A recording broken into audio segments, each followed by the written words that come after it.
বিয়ের ব্যবস্থা হয়ে গেল, বাড়িতে বিয়ের কথা বলতে পারতাছি না। এখন যে কি করি, বিয়ে তো করতে। কি যে করি, কি করলে যে বাড়ি থেকে বিয়েটা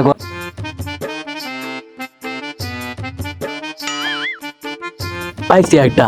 বাড়িতে আজকে উল্টা পাল্টা শুরু করবো, তাহলে বুঝবো যে বিয়ের জন্য পাগল হয়ে গেছে। তাহলে তাড়াতাড়ি বিয়ে করাই দিই। যাই দেখি, বাড়িতে যাই। আজ বাড়িতে খাট সব ভেঙে ফেলামো, একা কি ঘরে থাকা যায়? হ্যাঁ,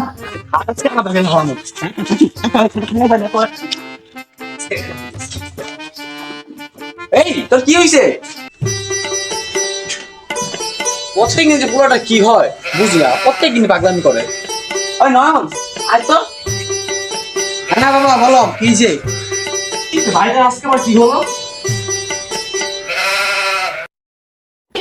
এত করে খাট কি একা থাকা যায় নাকি? হ্যাঁ হ্যাঁ, বালিশ দুইটাকে, হ্যাঁ এই দুইটা বালিশ দিয়ে আমি কি করবো?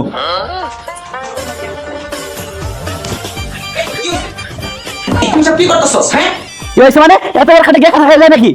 যা তো তোর ভাইরা একটু বুঝা গিয়া, এটা পাগলামি করে কিন্তু হয় না। কিরে ভাই, তোর কি হয়েছে? ভাষা বুঝা এই আমাদের বড় একটু এতবার খালি মেখে থাকতে পারবো না।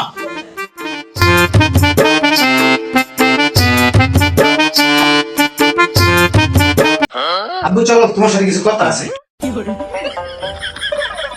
আরে তো কি হয়েছে তুই বল এখন। আরে আসো, তুমি আসো। ওখানে যাবে বল। শোনো বাবা, আমাদের মা তো অনেক আগে মারা গেছে। তখন আমাদের তো একটা মহিলা মানুষ দরকার রান্না বান্না করার জন্য, কেউ তো না। হ, আমি কিছুদিন ভাবতেছিলাম তোদের দেখাশোনা করার জন্য একটা মা দরকার তোদের। একটা বুড়ি মানুষ কি জানিছে? আমি বাবা বুঝতে পারছি খাট ভেঙে ফেলামো। আই দাঁড়া, তোরা দেখিস না দাঁড়া আমি। এই শোনো, আমার সোজা একটা কথা কই, তুমি আজকে আমার বিয়ে করাই দিবা। হ্যাঁ, আর কি বললা? তুমি বিয়ে করবা? হ্যাঁ, তুই এখন বিয়ে করবি? তোর বিয়ের বয়স হইছে? আমিও তো এখন বিয়ে করি নাই। দেখ হুমুন্দির বল বিয়ে করা নেই, তাহলে আমরা কই থেকে আইছি?